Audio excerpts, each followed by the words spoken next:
Épisode numéro 5, pour la voix des enfants pour la paix au Sahel, pour le compte de cette 3e saison. Dans ce numéro, nous faisons le point sur le recrutement des enfants par les groupes armés non étatiques dans le Liptako gourmand. Cette production de la West Africa Democracy Radio vous parvient en partenariat avec Think Peace qui lutte pour la paix au Sahel et au Mali et le MAEJT, Mouvement africain des enfants et jeunes travailleurs. Dans le Liptako gourmand sévit une crise humanitaire découlant de l'insécurité engendrée par les violences des groupes armés non étatiques. Les droits des enfants sont mis à l'épreuve. Les différents partenaires sur le projet La Voix des enfants pour la paix au Sahel travaillent à la protection des droits des enfants. Et à ce titre, des inquiétudes sont notées dans cette zone où la mendicité est omniprésente. À la base, les équipes d'enfants formées et soutenues par le MAEJT et Think Peace se battent pour que les droits des enfants soient respectés. À Koro au Mali, le recrutement des enfants par les groupes armés non étatiques est devenu une préoccupation. Nous faisons le point avec Maman Tandour et nos reporters sur le terrain. Le recrutement d'enfants par les groupes armés non étatiques existe à Koro. C'est ce qu'explique cet homme travaillant pour une organisation luttant pour la paix. Malheureusement, oui, dans la localité de Koro et dans plusieurs zones du centre du Mali, nous observons des cas de recrutement d'enfants par des groupes armés non étatiques. Cela se fait parfois de manière volontaire, mais souvent sous la contrainte ou en exploitant la vulnérabilité économique, sociale, psychologique des enfants. Certains enfants sont utilisés comme combattants, guetteurs, cuisiniers ou pour d'autres tâches logistiques. Ce parent d'enfants rencontré à Koro confirme cela. Ici, dans les cercles de Koro, les enfants sont recrutés par les groupes armés. Effectivement, d'autres sont recrutés, c'est pour avoir quelque chose, et puis d'autres par vengeance ou des règlements de comptes, et d'autres aussi sont poussés par les parents. Tout ça, c'est source de revenus. Donc, les groupes armés recrutent d'autres par force. Donc, il y a tous ces aspects. Voilà un peu la manière de recrutement de ces enfants. West Africa Democracy Radio a aussi approché l'un des enfants de la localité mobilisé et actif sur la défense des droits des enfants dans un contexte sécuritaire volatile. Elle explique quelques raisons qui poussent certains enfants à rejoindre les groupes armés. On peut dire que dans notre localité, il y a des enfants qui ont été recrutés par les groupes armés. Parfois, ce sont des enfants qu'on connaît qui ont quitté l'école ou qui n'avaient plus rien à faire à cause de l'insécurité. Donc, il y en a qui sont partis parce qu'ils pensaient trouver de la protection ou de quoi manger. D'autres, c'est parce qu'ils ont perdu leurs parents ou qu'ils ont vu trop de violence. D'autres facteurs justifient le phénomène. Cet activiste, travaillant à Koro, nous explique.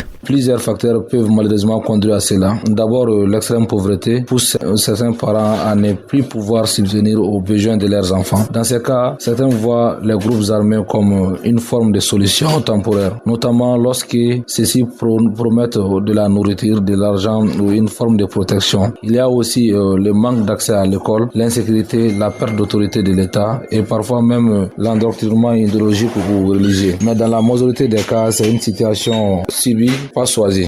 À cela s'ajoutent des enfants qui rejoignent les groupes armés à l'insu de leurs parents. Certains parents sont très pauvres aussi ou fatigués. Donc, quand la vie devient trop dure, certains pensent que c'est mieux si l'enfant va ailleurs chercher à se débrouiller. D'autres ne savent pas que leurs enfants vont dans ces groupes. Il y a aussi des enfants qui partent sans rien dire, surtout quand ils sont influencés par des discours violents ou quand ils se sentent en colère ou abandonnés. Une mère d'enfants de Koro souligne que les raisons varient d'un parent à un autre. Oui, certains parents sont animés de vengeance. Donc du coup, ils pensent que cela est une occasion. Et d'autres sont poussés par la pauvreté et le manque d'emploi des enfants. Le projet de la Voix des enfants pour la paix au Sahel propose des solutions au phénomène. Oui, il existe des moyens de prévention et de protection chez Think Peace. À travers le projet Voix des enfants pour la paix au Sahel, nous menons des activités de sensibilisation dans les communautés pour informer les parents et les enfants sur les dangers du recrutement armé. Nous travaillons aussi à renforcer la résilience communautaire, à promouvoir l'éducation, la paix et la tolérance. Il est essentiel d'impliquer les leaders communautaires, les autorités locales et les jeunes eux-mêmes dans cette lutte. Par ailleurs, le soutien psychosocial et la réinsertion des enfants sortis des groupes armés sont aussi primordiaux pour briser les cycles de la violence.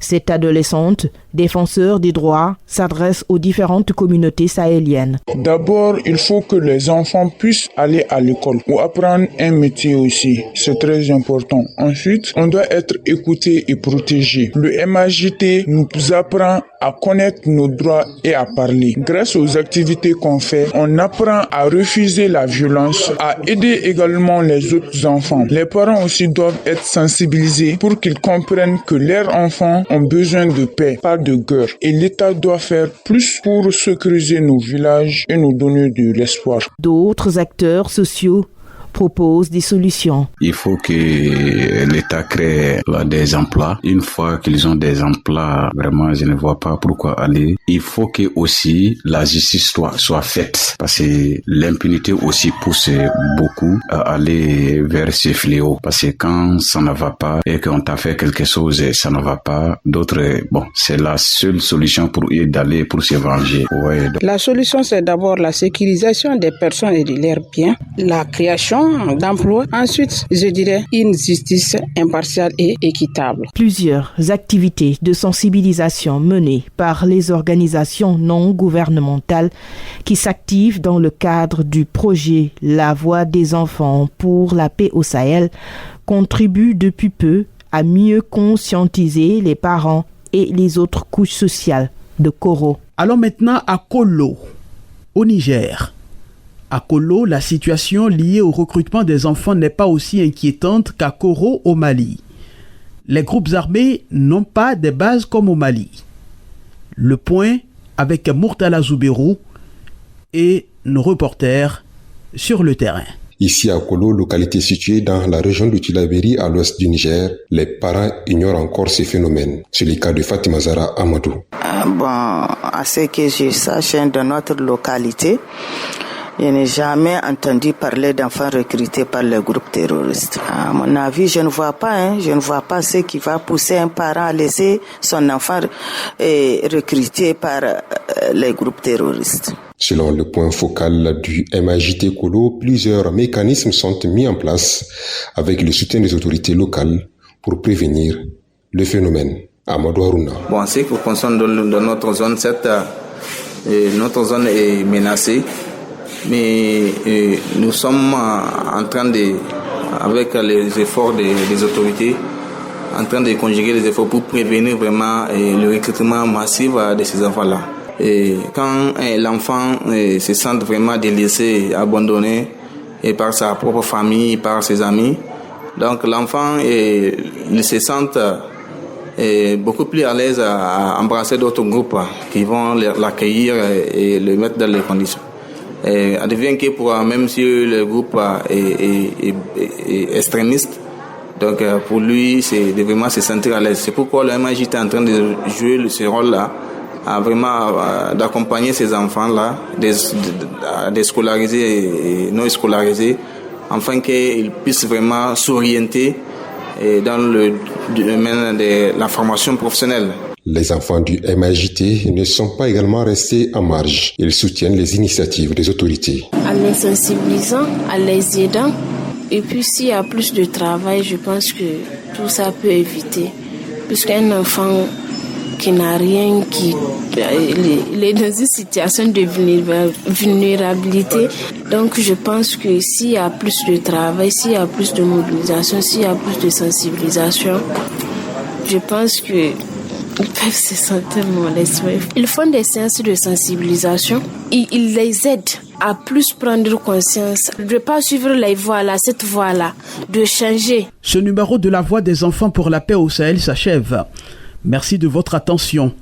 Retour de ce programme dans 2 semaines avec un autre sujet. Gardez la forme. Au revoir.